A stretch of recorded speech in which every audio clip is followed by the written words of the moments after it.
Welcome, everyone, to the Courageous Truth Podcast, where we strive to live courageously through the lens of Scripture and build courageous lives in a world that is driven by fear. Your host is a proud parent, a proud pastor, a proud business owner, and a proud American. Tune in today for your dose of courageous truth. And now, your host, Eric Lundberg. Welcome, everyone, to the Courageous Truth Podcast. As always, I am so honored and excited that you have chosen to spend a little bit of time with me today. We're coming up on 2 years of this podcast. I couldn't be more thrilled. Just a small podcast like this has gotten the international attention that it has. Continue to spread the word of this podcast. As always, it is my hope not to be a source of news or a source of breaking news. It's just really to address certain things that are happening in our culture, in our society, and in the political sphere that from a pastor and from a Christian's perspective, I think it's so important that nowadays we have to look at what's taking place in our world. We can't stick our head in the sand and wait for it to go away.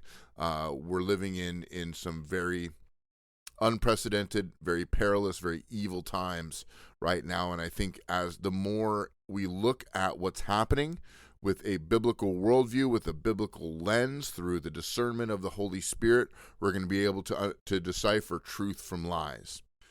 Before I get into this documentary and kind of break down some of the footage for you, I want to make mention, and I'm going to talk a little bit about it at the end of this episode. I have a dear friend of mine, a good community member, a Jesus person, a church person, a family man that is caught up in these January 6th accusations, and he's actually being faced with charges. And I stand by him. I believe that what he is being charged with is unjust.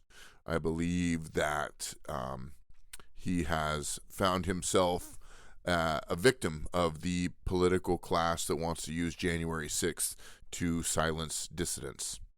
And I'm going to talk a little bit about it at the end, but I'm going to have a donation link to donate to him and his family, as he might be facing some actual repercussions for these ridiculous accusations that are coming at him. So stay tuned for that as we get back to this January 6th document.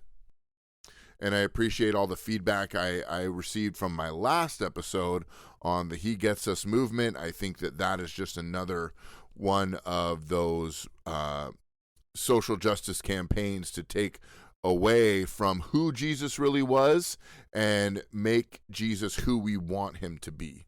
God created us, not the other way around. God is who he says he is, not who we say he is. So if you want to go listen to that, I released that last week, just my thoughts on the He Gets Us movement. I wanted to open up this podcast. There's a few things that I want to talk about, but what I wanted to is I wanted to open with a scripture out of Psalms 144. This is written by King David, and I'm going to read Psalm 144, 9 through 11, and this is what it says in the NIV version. Okay, it says, "I will sing a new song to you, my God. On the 10-stringed lyre, I will make music to you, to the one who gives victory to kings, who delivers his servant David from the deadly sword. Deliver me, rescue me from the hands of foreigners, whose mouths are full of lies, whose right hands are deceitful." Isn't that where we're at today as really as Americans, as conservatives, as Christians? We are crying out to God in one way or another. We are crying out to God and say, God, rescue me from the hands of foreigners. Rescue me from someone, from some entity, from some ideology, from some group who has plans for my destruction, who are not of my same spirit and of my same heart and my same passion and my same loyalty. Their mouths are full of lies, whose right hands are deceitful. And when we look at the political elite, the economic elite of our world today, we see mouths full of lies and hands that are full of deceit. So what I want to do right now is I want to take a moment, and there was a couple different things I wanted to talk about, but I wanted to take a moment and review a documentary. It's about 8 months old. It's called The Truth About January 6th documentary, very simply, and it's by j6truth.org. And it's just a I'll put the link in the descriptions. It's basically just, I guess, an organization that does tries to get the story, the real story out of what happened on January 6th. Now, I watched it last night, and it was unbelievable. And this is footage that there's footage from police body cams. There's footage from people that were at the Capitol building. There is also surveillance cameras from inside the Capitol building on really kind of what took place and how it escalated to what it was and what the damage really was on the American people. Now, I have seen a few different documentaries, but none were as shocking as this one. And this podcast is not to take the place of it. The podcast is really just to kind of give you a quick glimpse and hopefully light a fire for you to go and watch this documentary. You can't find it on YouTube. You have to go to Rumble and look it up. I'll put the link, like I said, in the descriptions. Now, and one of the reasons why I believe that it's so important for us to uncover this truth as Americans about what happened that day is, number one, there is thousands of people who are being charged with crimes that day, so many of which are unjustly charged. The mainstream media and the political elite, they have talked about this as an insurrection, one of the darkest days in our nation's history. And while they may be on that point, it's not because of what the Americans did to the political class. It is what the political class did to Americans. And I have seen it with my own eyes, footage that I have never seen before. And I believe more and more is going to come out.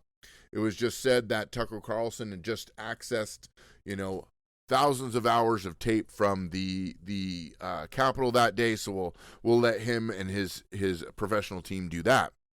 But a couple of things that I wanted to note here as I was going through this documentary. One of the most shocking things was a woman named Rosanne Boyland. Rosanne Boyland. She was one of the 4 people who died on the Capitol that day, not police. Don't let the media lie to you and say police died. Rosanne Boyland, and there is proof, video footage from overhead cams that she was beaten to death by police officers. And I'm not even sure, and I challenge you when you go watch this documentary to look at the police officers that are standing in the entranceway of the Capitol building. This I'm not sure what side it is. I've been to the Capitol, but I was in 8th grade and I took a tour, so I don't remember what it was. But you will see police officers beating her to death with batons. And the way that some of them were holding those batons didn't look like professional, militant, trained individuals. It looked really like armed thugs that were just beating with batons. And a lot of the men and women that were there that are being charged with assaulting a police officer were pushing back and trying to protect Rosanne from being beaten to death. And it is absolutely horrific and tragic that is not how you de-escalate a situation. That's not how you do it. You don't beat people to death when there's a big mob there. And then the question that has to be arised about that day, and I think that I've talked about it before, but I'm going to keep talking about it. And I wasn't even there, and I can see the truth. I was not there that day. But the footage, what you will look at as you go through this documentary here, I've got it right in front of me, so I'm just kind of poking through it here. There is a man named Jake Lane that a lot of this, he's one of the political prisoners in Washington, D.C. jail, which is third world country type of type of a jail, dirty. There's no sunlight. They're completely, it's more like a gulag. They're completely cut off. They're not allowed their attorney. They're undergoing psychological and brainwashing programs while they're there. They're not given a court date. They're treated completely inhumane. Murderers and rapists have far better treatment than these men that are there. They're complete political prisoners, and everybody knows it.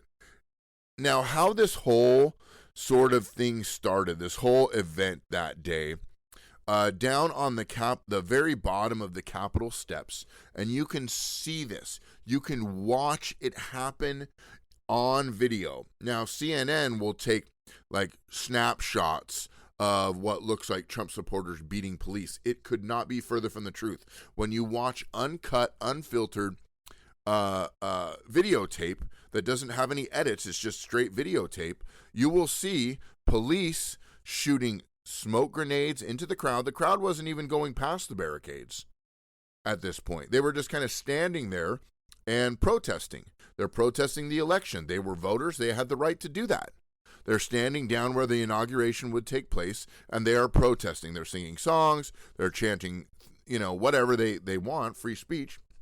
But they're not violent or unruly at all. It's just kind of families and working men wearing Carhartts and boots that probably took the day off to be there that day.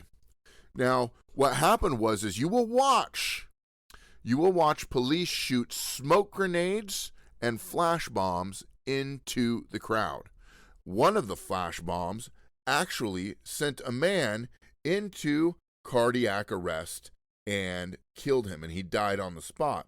And what you will see as you go through this, you will see, okay, I'm kind of flipping through it here. It's just out in front of me. What you will see is those flash bombs go off right next to people, right in the middle of people. We're not talking about enemy people. We're talking about American citizens, unarmed American citizens that are being just completely bombarded and completely shot at and really just instigated. You see people up on towers with megaphones, instigating the riot. I watched a police officer, a man was climbing up on the outside of the railing from one of the stairwells, the granite stairwells that go up to the Capitol building. On video, you see a police officer or someone dressed like a police officer push him off, and he falls down probably 20 feet. Now, if you know anything about police training, I do, and I'm not even a police officer, you will notice or you will know that the protocol is not to push people off of buildings or off stairs. It is to pull them up over the railing and then bring them into custody.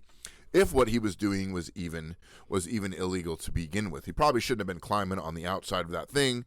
But it's not worth death. And anyway, so the police officer pushes him off. They have to get a gurney out, and protesters put him on a gurney and carry him out. And it's just like oh my gosh! So it's stirring up the crowd. And then, of course, the police officers pull back the barricades and start waving people up to the top. And then once they get up to the top of the stairs, that's where Rosanne Boyland, she is beaten to death. They're maced. There's people that are dragged into that entryway and beaten mercilessly. There are video footages of police hitting 15, 20 times different protesters. Just complete unnecessary force. They're just beating people to death. It is a war on the American people. It is the police. You watch it. It is the police that start the fight and the police that are overbearing with their force and beating people with their batons. It's just tragic. And then you get to the case of Ashley Babbitt, and you can see the whole thing unfold. There's people standing in the hallway. There are some Capitol Police standing in front of this doorway. The Capitol Police don't seem very alarmed. They don't seem very afraid. They're just kind of standing there. There's protesters there. And Ashley Babbitt, who just happens to be there, obviously unarmed, is for some reason, she kind of tries to jump out of the way of someone who was breaking glass, which is illegal and should be punished.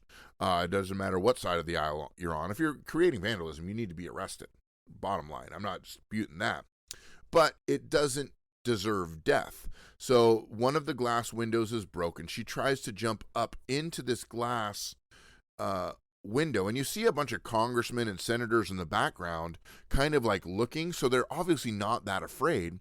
But then you see a police officer pull out his gun, stand over to the side, and shoot Ashli Babbitt from probably 10 feet away. There was no deadly force. There was no threat to the police officer that anyway deserved a firearm. She is shot, falls backwards, and dies right there. And so we're seeing all these things unfold, and it's being told and lied about and deceived that these things are just, it was just Trump supporters. It was people storming the Capitol, and that's what people love to say, and the narrative they love, that it's an insurrection. You know, there was a protest, and you're allowed to protest, by the way. I've gone to protests at Washington State Capitol. There was a big protest in Oklahoma where people filled the Capitol building chanting Black Lives Matter. Hundreds, if not thousands, I'm sure multiple thousands of people chanting Black Lives Matter from inside the capital of the city of Oklahoma. Okay? And so all these things are taking place. You have to go and you need to watch this documentary. It is just terrifying. And there was 4 deaths there at the hands of the Capitol and the Metro Police. Now, don't forget, Donald Trump wanted the National Guard to come in, but they denied him. So, really, I'm saying all this to say that there has, and there's proof. I'm gonna play a clip here of protesters in the Capitol building talking with police officers. I'm gonna play it here. There's police in the Capitol that day that are negotiating with the protesters, and the protests are working alongside of them. This is taking place inside the Capitol building, and protesters are having a conversation with the police. I want you to listen to this right now. Peacefully to discuss what needs to be done to save our country. Remain calm. We're not going to assault. We're going to be heard. Everybody, this must be peaceful. One of the most famous faces from that day is this man with blue and red paint on his face with the kind of horns and the coonskin cap type of a hat, and you can see him being escorted into the building on that clip.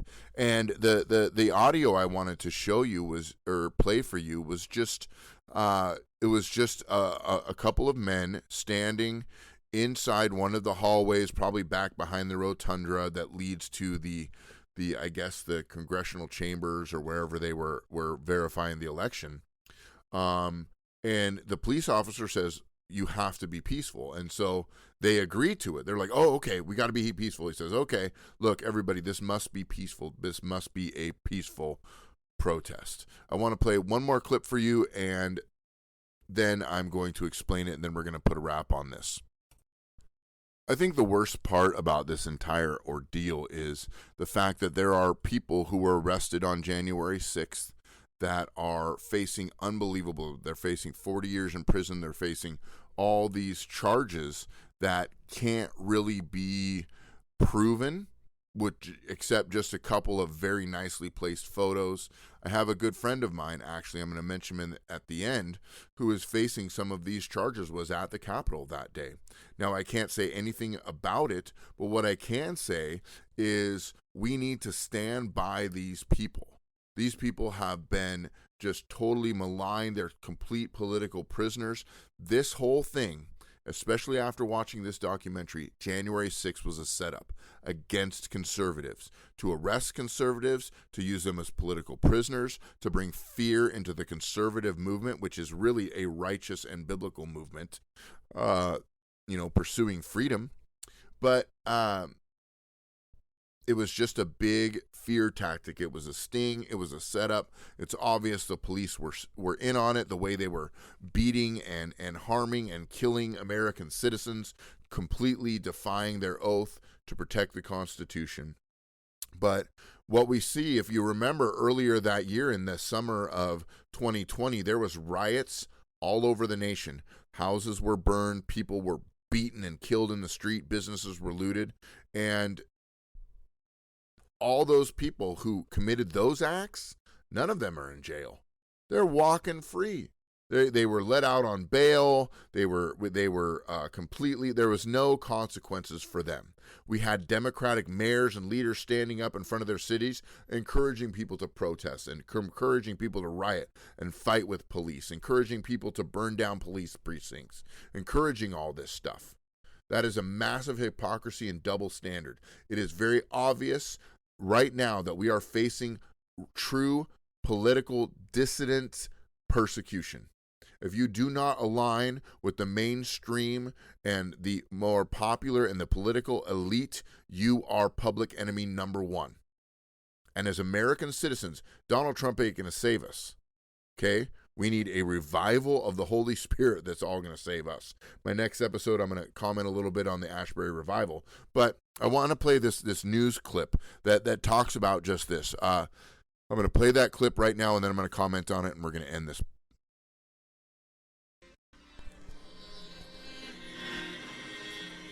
There is also video documentation of Jake Lang trying to save the life of Roseanne Boyland.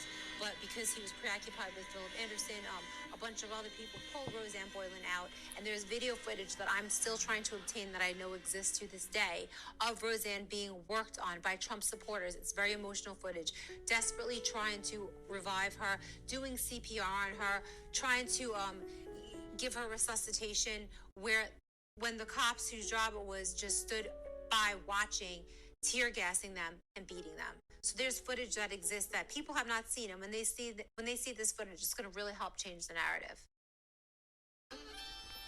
And don't be surprised if these psychopaths who run DC try keeping some of these patriots locked up for all 4 years of this fake installed Biden regime. The Obama administration. And they'll do it just for the sick thrill of it. Jake Lang, who we spoke to not long ago, is one of those political prisoners being held in the DC gulag. He was arrested almost immediately after January 6th, so he's already been rotting in there for a whole year now. And these worthless courts have repeatedly refused to let him out on bail while his trial is pending. Keep in mind that right now in DC, more than 90% of criminals are let out with no bail whatsoever. They're just let back onto the streets. In DC, more than 90% of criminals are let out with no bail whatsoever. They're just let back onto the streets. Where, of course, a lot of them continue committing crimes because, hey, why not? And keep in mind that last summer, thousands of Antifa and Black Lives Matter domestic terrorist goons assaulted police, targeted them for assassination, threw Molotovs at government buildings, lit fire to occupied police precincts, burned down churches, destroyed staple corner stores, raped people, assaulted people, caused $12 billion in damage over the summer of 2020 in just a 3-month period in the name of a career criminal, home invading thug. And sure, many of them got arrested, but almost all of them were released immediately without bail. Was January 6th different from other protests around the country that had occurred previously that spring and that summer? And if so, how? Following the death of George Floyd, there were, from what I have calculated, 537 different protests or riots where property damage was done and or other crimes were committed. Of those 535 plus riots, that happened in a 10-week span. So there was approximately 50 or more of them happening throughout our country on a weekly basis, with over billions of dollars in property damage being done. This is one day, one afternoon, where there are a handful of officers as opposed to over 2,000 officers alleged to have been injured. And on this one day, there is about $1 million in property damage as compared to over $2 billion. So as far as a breakdown, this is one afternoon, one day that ultimately was not what it was intended to be, that spun completely out of control. And you can hear from these two new newscasters. This was the Stu Peters show. You're going to have to look it up on the ON network. You can't find it on mainstream media. You got to go to Rumble to be able to find it and access it. You can just see that the treatment is leaning towards the heavy-handed, towards the conservatives, and very kids play, taking putting the kids' gloves on for the leftist thugs, the Black Lives Matter paid rioters that burnt down half of America with no consequences in the name of racism, in the name of fighting for justice, and a bunch of this nonsense. Why do I bring all this up? Why have I talked about January 6th so many times? I believe that we cannot allow lies to shape our future. We have to allow the truth to shape our future. Now, the ultimate end, and I'm also, it's on my schedule to talk a little bit about the Antichrist. And if you go back through some of these podcasts, you'll see some of the sermons that I spoke at my church from Courageous Generation Church about the book of Revelation. The book of Revelation is alive and well and shows us the complete and whole ministry of Jesus. Jesus is not done with the world, but the Bible does talk about that these things are going to happen as we approach the end. So I think that the whole reason for me bringing this up, number one, is we should be appalled and we should be enraged in a peaceful way, obviously, at what our government is doing to its people. And I also want to take a moment, like I said before, is I have a friend who is being charged with some of these January 6 crimes, and I'm not going to speak into it. It is not my place. Maybe once these things are over, I can have him on this podcast and talk to him about it personally. So I'll let him tell that story when he has time. But a man from my local community, a Jesus lover, family man, raising children at home, going to work, serving in his local community, building a youth center, doing all the things that people in a community would want from a man of God. And he went to stand up for what's right and is being falsely accused. And in the show notes today, I'm going to put a link. We are raising money for him, really for his family and for his legal fees. I have personally donated to him, and I would encourage all my listeners to donate. This man is not someone that we need to go and be shipped off to a gulag and shipped off to a federal prison for ridiculous charges. He's a man we need in our communities, building young people and building families. And it's appalling that we even have to face the fact that and the thing about a lot of these conservatives that are being charged, most of them are hardworking people that just wanted a free and fair election. The election was stolen from the American people. And I would challenge you, if you're one of my left-leaning friends and you bought into this January 6th narrative, go and watch this documentary. Go and watch it. Okay? There is, and if you don't like the music in the background, press mute and just watch the footage with no kind of dramatic music influence, because there is music in this. Just watch the footage, and there is no way that you can deny that this was anything but an attack on the American people. It's appalling. Anyway, that being said, so if you want to give to my friend, a good community member, a man of God, Rick Slaughter, I'm going to have the link in the show notes today. I would encourage you, even if you can only give $5.